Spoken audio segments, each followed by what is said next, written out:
Hello, Namaskar. My name is Narendra Sharma. So today we are doing physics topic that is radius of gyration. हम आज physics का topic कर रहे हैं जो कि क्या है आपके पास radius of gyration for the system of particles. Okay, तो रेडियस ऑफ जायरेशन क्या होता है भाई? रेडियस ऑफ जायरेशन आपके पास बताया गया कि जो भी आपके पास जो अगर मैं एक कंटिन्यूस मास डिस्ट्रीब्यूशन मान लूं along the rigid body, along the rigid body मैंने क्या किया?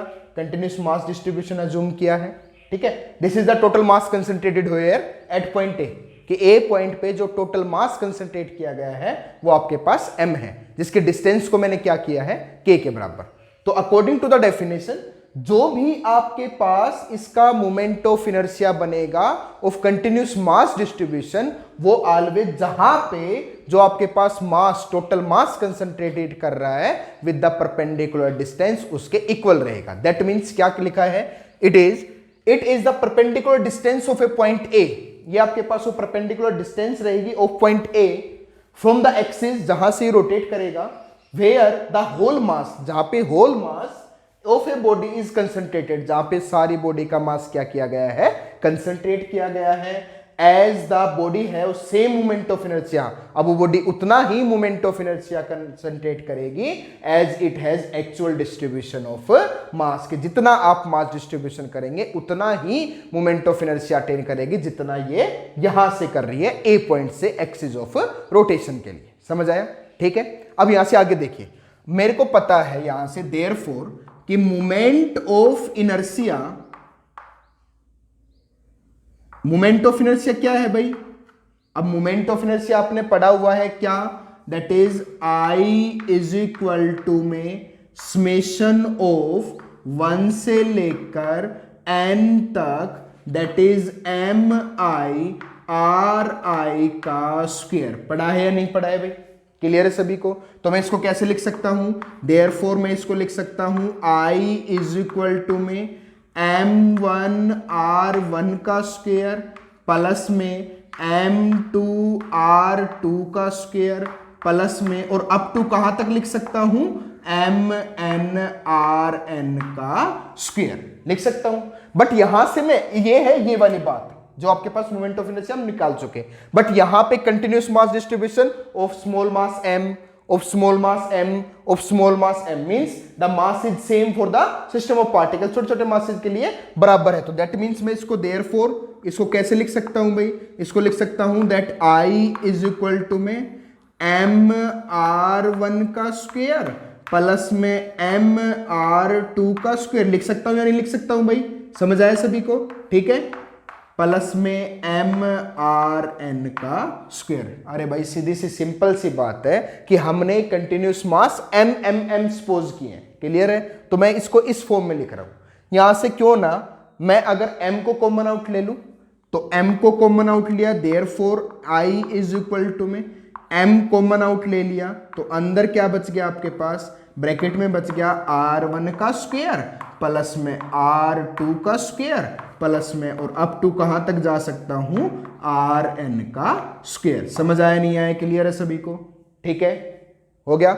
उसके बाद अब यहां से आपके पास ये आ गया मोमेंट ऑफ इनर्शिया जो हम निकाल रहे थे for the whole body concentrated, जहां पे अलग अलग मास इक्वल डिस्ट्रीब्यूशन किया था. ठीक है, अब यहां पे जो अकॉर्डिंग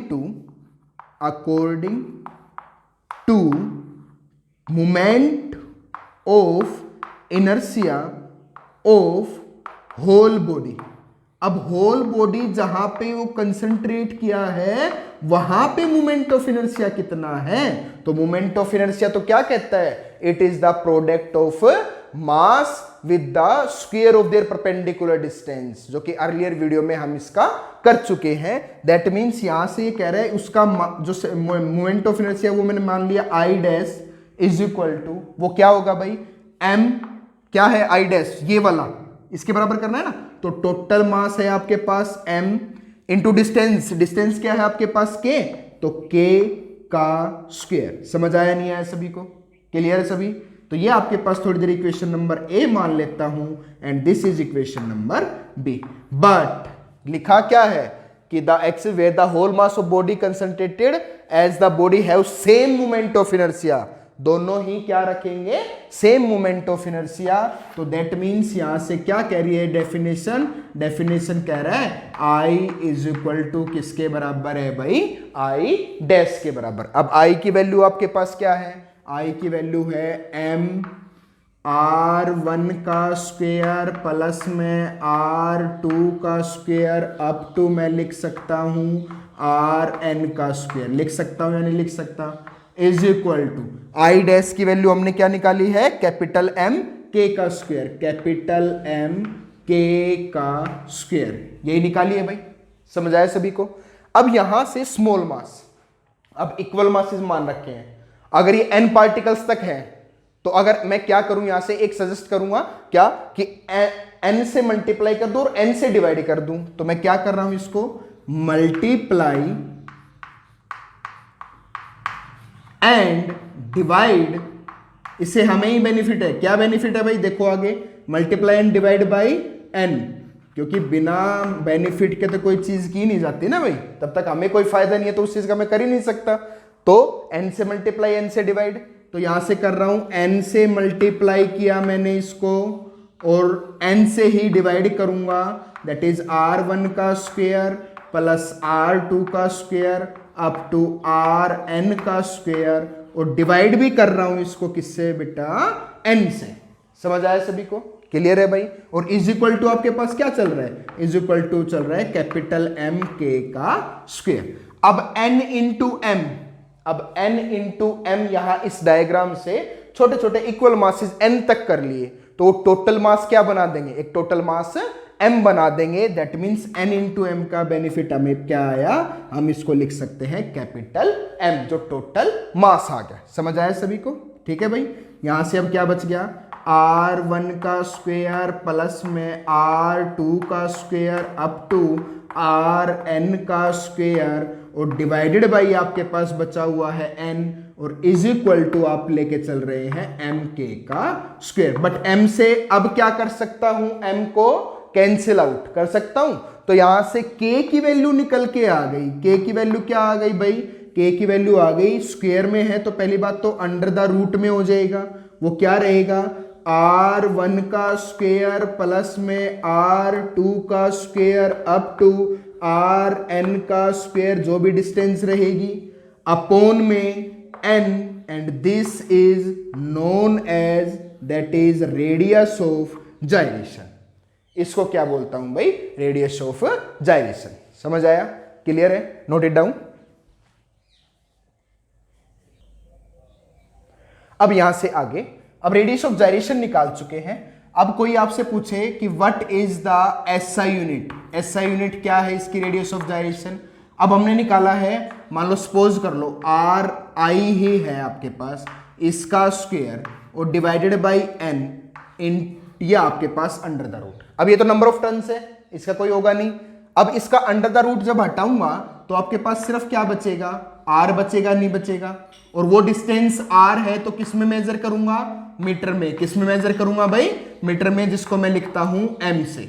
समझ आया। और अगर वही चीज मेरे को सीजीएस में करनी होती तो सीजीएस में आपके पास क्या आ जाएगा, सेंटीमीटर। क्लियर है सभी को, ठीक है। उसके अलावा अगर आप इसका डायमेंशन फॉर्मूला, डायमेंशन फॉर्मूला देख लीजिए। डायमेंशन फॉर्मूला क्या होगा, डायमेंशन फॉर्मूला है आपके पास सिर्फ और सिर्फ लेंथ है, तो m भी 0, l आपके पास 1 होगा और t आपके पास क्या हो जाएगा, 0। समझ आया सभी को, क्लियर है। अब ये कुछ डिपेंड करता है कि ऑन विच फैक्टर, अगर आपके पास एक क्वेश्चन अराइज हो रहा है यहां से कि on which factor it the radius of gyration depend, तो किस किस फैक्टर पे डिपेंड करता है, तो डिपेंड करेगा फर्स्ट किस पे, that is shape and size, कि आपके पास वो ऑब्जेक्ट जो आप ले रहे हो वो किस शेप का है और किस साइज का है। सेकंड आपके पास किसके ऊपर डिपेंड करेगा, सेकंड डिपेंड करेगा पोजीशन एंड कॉन्फ़िगरेशन, कि आपके पास उस पार्टिकल की या उस रिजिड बॉडी की क्या तो पोजीशन है एंड क्या आपके पास उसकी कॉन्फ़िगरेशन है, किस कॉन्फ़िगरेशन के अंडर में वो काम कर रहा है। समझ आया सभी को। एंड लास्ट वन मैं कह सकता हूं आपके पास, that is the distribution of mass. वो आपके पास क्या है, last one is distribution of mass. वो किस पे डिपेंड करेगा कि डिस्ट्रीब्यूशन ऑफ मास किस तरीके का लिया है आपने, कि कंटिन्यूस मास है या इनकंटिन्यूस मास डिस्ट्रीब्यूशन है, उस पे डिपेंड करता है। क्लियर है सभी को? Note it down.